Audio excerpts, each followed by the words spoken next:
What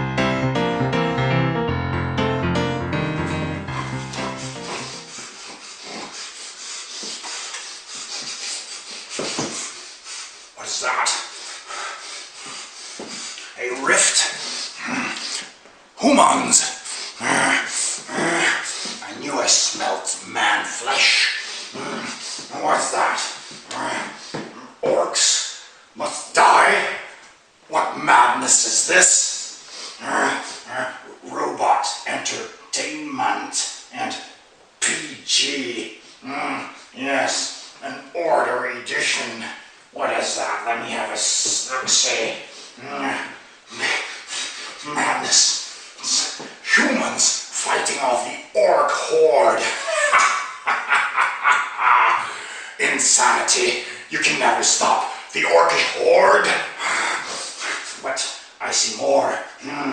Yes. Oh, hey, brave warriors. Yes, I see that these people had more sense into them because they also have a box of unchained orcs. Yes, that is more like it.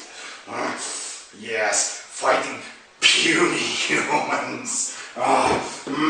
Well, now we shall see which of these will be victorious.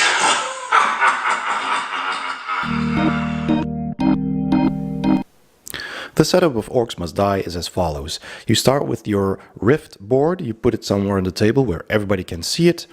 You take a Rift health marker, which is this one, and you place it on either 10, 8 or 6, depending on if you're playing with 4, 3 or 2 players. Then you take this level marker and you put it on the first level.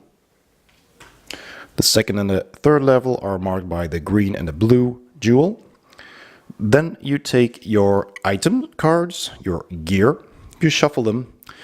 Be sure to take only the first level cards and you put them somewhere near or on the board. And you flip over the first 5 cards and you put them on the board. You do the same for the first level traps, also indicated with the white icon. You shuffle these cards and put them near or on the board. And flip the first 5 over, like so. And then you take one skull token and you put it on the skull symbol. The level 2 and 3 cards you just keep to the side for later. Each player selects a hero character and takes that player's character's board, miniature, places the health token on the maximum health, takes one skull for your personal skull pool, and you take the ultimate token, which has 2 sides, and put it on the active side on this spot. And you also take your 3 weapon cards, which also have a level 1, 2 and 3 version, and keep them near your board. Next you choose a map from the maps book that comes with the game, and they get increasingly difficult as you progress through the book. Now I've chosen this beginner's level, the cubicle 1, and I've chosen all these tiles and I put them on the table, and here it says any tile. That means you can literally take any tile you like, as long as the arrow going out of the tile is one arrow pointing in that direction. This one needs to be a T-junction, which has 2 arrows leading left and right, and Trapsburg is a set tile. The lava lake and the acid lake are also tiles in the game, and that one is again a straight tile that has 1 arrow leading out, the rift and the teleporter. So I've gone ahead and put them on the table, and as you can see, there's the lava lake with the arrow leading here, the acid bath also with the arrow leading to the middle, Trapsburg, a stairs, just a random tile with a arrow in that direction, the teleporter, the rift, the T-junction, which has an arrow going left and an arrow going right, and I took 2 random tiles with an arrow going that way. Now you can take any tile you want for those, as long as they have 1 arrow leading out. You could technically take, say, a tile with a wall on one side and still put it here. That doesn't really matter, but because you like to have it matching visually to not cause confusion, I chose 2 tiles that have an opening on that side and a wall on the other, just for theme. And you can also choose special tiles for those. If you want to add some extra effects to the game, you could choose these as well. During the game, enemies will spawn at the spots where the map book tells you to. So you take your army deck, you shuffle it, and you take 3 cards and put them in the indicated spot of the map, which in this case was the T-junction, so I put them over there. Then for the second and the third level, armies will also be entering from this side and from that side. We'll deal with that later. As an example of army placement, I've taken a different map, and it says here, level 1, 1 army, which means you put 3 army cards face down over here. And then for level 2, it says here and here, 1 army each. So here's a stack of 3 in here. And at the third level, you have 2 armies here and 1 army there. Now, if you have 2 armies at one tile, you simply place 2 stacks of 3 cards next to the tile. You don't add them up. Once you've set up your map, you take your character's miniature and you place them anywhere on the map. Now, since enemies will be entering here, I think it will be wise to start next to that tile over there. You then select someone to be the Rift Lord. Now, the Rift Lord is the player who gets to decide certain things, acts as a judge in case there is a difference of mind. And you could do this by simply selecting someone, or you take 4 combat dice, you roll them, and the person with the most swords can be the Rift Lord. The game also comes with plenty of dice, and in the book you can see what all these dices have on their faces, and I'll explain all these icons quickly with you. It has a handy dice key over here, so you can see that there's a blank, which is a miss. There's a sword, which does sword damage, a speed, which does speed damage, a brain, which does brain or mind damage. There's a snowflake, which is stun, a lightning bolt, which is a wild, which may be used for anything, while it says a brain, speed, or sword. There's a healing icon, which heals 1 wound, and a skull icon, which earns you a skull. So that's what the dice do. Let's also have a look at the monsters. The game also has this handy monster chart, and it tells you these are the lesser minions and these are the greater minions. And it tells you what they do at first, second, or third level. So this is the amount of dice and the color of the dice they will attack with on these levels. And this is the type of damage that will kill them. So for example, the soldier on the first level attacks with 1 white die and dies if you roll a mind or a speed roll. And that increases as the levels progress. And as you can see, some of these enemies get increasingly tougher to kill, and they attack with more dice. And the greater minions are, of course, even tougher, have more dice in different colors, which have different faces and different results, and they take a lot more enemy damage to be killed. The sequence of play is printed on the back of the rulebook, which is a handy reference to keep in sight. So you have 4 phases: the hero upgrade phase, the minion phase, the hero action phase, and the upkeep phase. We'll start with the first one. During the hero upgrade phase, you can choose to do 1 of 6 actions. You can boost the Rift Skull Pool, which the Rift Lord only can do. You can heal when you're at the Rift. This is actually a typo. This should say Revitalize, which is 3 skulls per player. You can upgrade your weapon, buy gear, or place a trap. Let's go by these one by one. So first, to boost the Rift Skull Pool, which can be done only by the Rift Lord, you simply take the skulls on your personal stash and put them on the Rift display.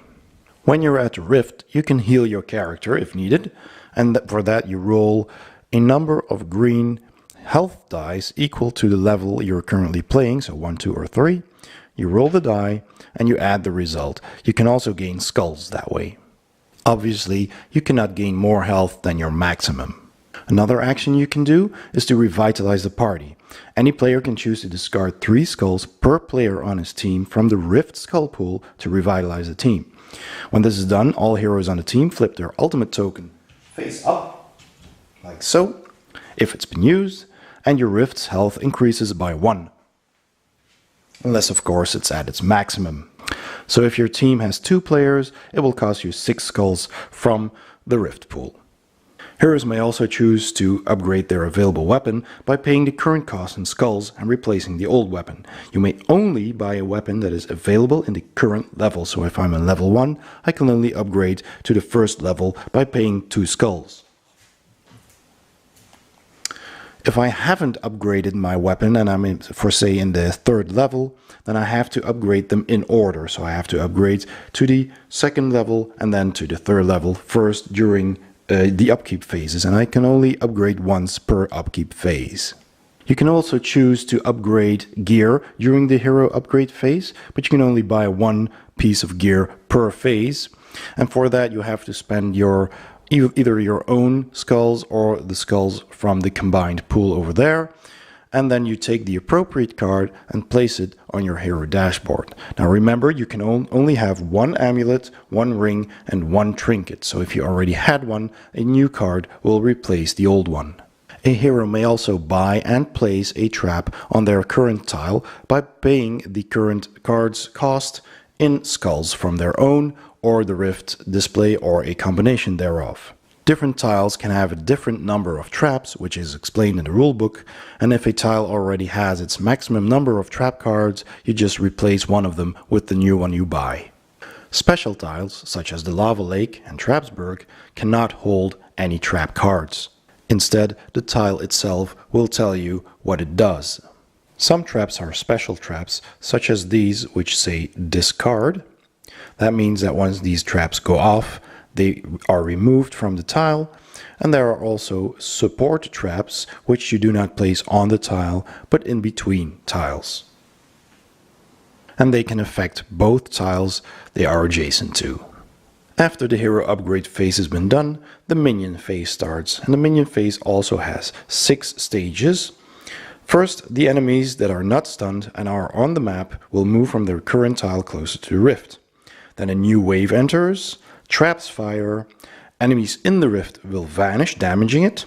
Remaining non-stunned enemies attack as groups, and stunned enemies are stood back up. Let's go through these in detail. So first, the enemies already on the map will move 1 step closer towards the Rift. And you start with the enemies closest to the Rift and then work your way back. So first, these crossbowmen would move to that tile, and these would also move, and any special tiles such as the T-junction or the crossroads or the L-junction, like these, will have the special rules printed on them so you know how enemies move. Stunned enemies can be identified by lying them down. All enemies move 1 tile unless otherwise specified on this chart, so the Satyr will move 1 in the first round and 2 spaces in the 2nd and the 3rd level, and the lion will always move 2 spots towards enemies instead of towards the Rift. If a lion starts out on a junction tile, then the Rift Lord decides which way they go if there are heroes on both sides. And even though the lion can move 2 steps, it will stop at the nearest hero. If 2 lions spawn in the same tile, they immediately become a group and they will move as a group towards the nearest hero. After the monster's movement, you draw a new card from each monster deck, and you read what it says, depending on how many players you're playing, and you take those models and put them on the first tile. Should you not have enough miniatures to place on a tile once you spawn them, then you need to pick the next higher ranking thing, which in case of the soldiers or the orcs are the crossbowmen or the crossbow orcs, and they evolve into the runners, which are the satyrs and the kobolds. And if you don't have enough of those, then they will evolve into the hunters, which are the lions and the gnolls. And the same goes for the greater minions. In the Unchained edition, the dwarf shaman will turn into a bear, and those will turn into a giant. And for the Order edition, the hobgoblin shaman will turn into a troll, and that will turn into an ogre. After new enemies have been spawned, you see if traps go off, so you go by each tile one by one and see what damage they do. So in this case, these crossbowmen, they take either brain or speed damage, so that trap can kill one of these crossbowmen. You just take them off, and then you see the other trap is a discard card, so you can decide whether to set it off or not. In this case, it does speed damage, so I also want to use it to kill the crossbowman, and I take it off and discard this card. Damage from traps can be added up and divided amongst the enemies in any way you want. So in this case, this trap would do sword damage and wild damage from this trap, so I could choose to kill the greater enemy instead of just one smaller one. Each lesser enemy you kill gets you 1 skull for the Rift's pool, and a greater enemy will get you 3 skulls. The minion phase started with the minions moving. Now, if by now some minions have entered the Rift tile, they will not attack, but they will be removed from the map and damage the Rift in doing so. Now, orcs, crossbow orcs, soldiers and crossbowmen inflict 1 damage on the Rift each, kobolds and satyrs inflict 2 damage on the Rift each, and all greater minions inflict 3 damage on the Rift each. Bosses will inflict a variable amount of damage on the Rift, which is shown on their cards. Gnolls, lions and heroes, if you're playing rivalry mode, cannot directly damage the Rift. During the next step, all the minions will attack. Each group of minions with a potential target must attack. Each tile is done one at a time in any order, and all groups in that tile attack independently, meaning that all soldiers or orcs in a tile attack together, and then all crossbowmen or crossbow orcs, etc. When a minion group attacks, they must target a single hero, and if it's killed, any excess damage is ignored. If more than one hero is a potential target, the Rift Lord chooses who gets attacked, and he also chooses in what order minion groups attack, and he can see the results before choosing the next victim. All minions in a particular tile must finish all attacks before the Rift Lord chooses a new tile. When attacking with minions, you simply check what they roll for an attack, so in this case the soldiers each roll 1 white die. You take both dice, you roll them, and you check the result. Then you check your hero's vulnerability, which in this case is brain, and speed damage. And if you roll that, you take 2 damage in this case. And finally, at the end of the minions phase, any stunned minions will be stood up again. Remember, stunned minions cannot move or attack.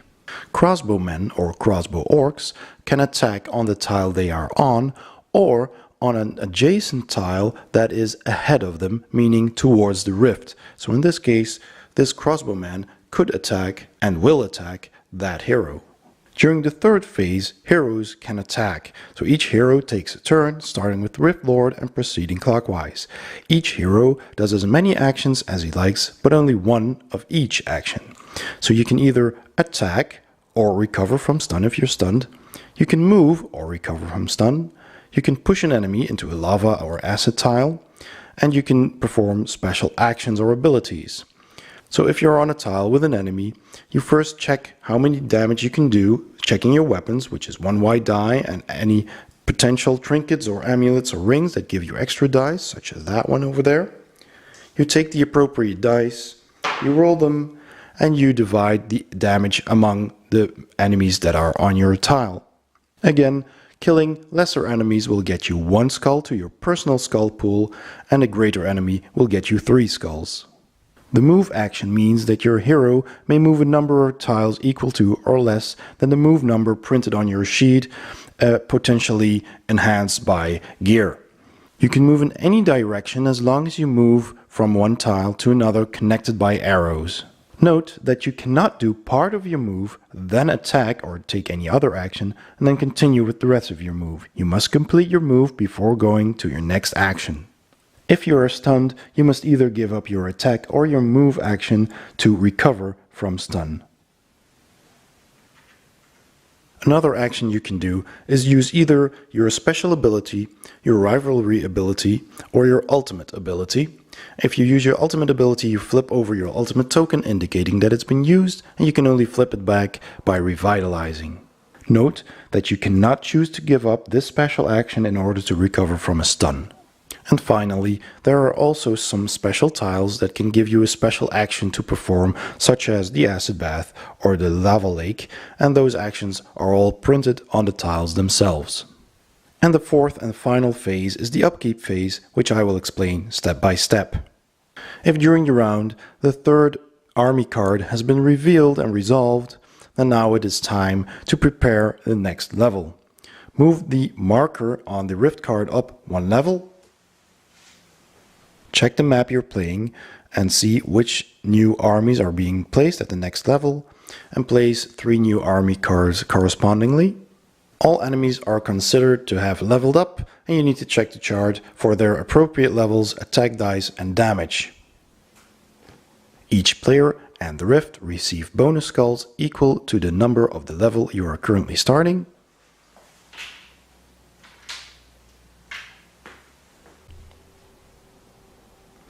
You discard all the traps and gear from the previous level from the Rift display. Take the next level traps and item cards and place them back in the Rift. If you didn't level up this turn, you simply use this phase to restock the empty spots with the current deck's traps and gear. Next, the Rift Lord token gets passed from the current player to the player on his left. If you're playing a rivalry game with both editions of the game, then any hero in the enemy fortress at this time gains 1 skull per level. A player who is dead takes his figure off of the Rift display and places it anywhere on the map. He reappears at full health. In a rivalry game, you can still resurrect anywhere on the map, which includes the enemy fortress. If a hero dies, it is taken from the board and placed back on the Rift display, and the Rift loses 3 health. Some extra rules about dice. You can never roll more than 10 basic battle dice. If for some reason you can roll more, 10 is still the limit. The same goes for the special dice. Any one type of special dice can only be rolled with a maximum of 2. So that means 2 purple, 2 red, 2 yellow. And there is also a dice limit of 3 for healing. Now the game only comes with that number of dice, so you can never go wrong there. The rulebook has some additional notes about understanding minions, understanding hero cards, gears and tiles, any special things in the game, bosses which you can add to the game with separate expansions, and rivalry mode, of course, when you have both editions of the game and you can play as team versus team. And I suggest you just read that should you want to play that version. But other than that, there are some frequently asked questions, but those were basically the rules of the game. Now that you have seen it, you must choose which side you are on, although the choice is obvious. Orcs will always prevail, and this Petersen man, I will devour him if I ever meet him. Unless he sends those slimy, tentacly minions of his at me. Better take some friends with me. Come on, boys. Looks like meat's back on the menu.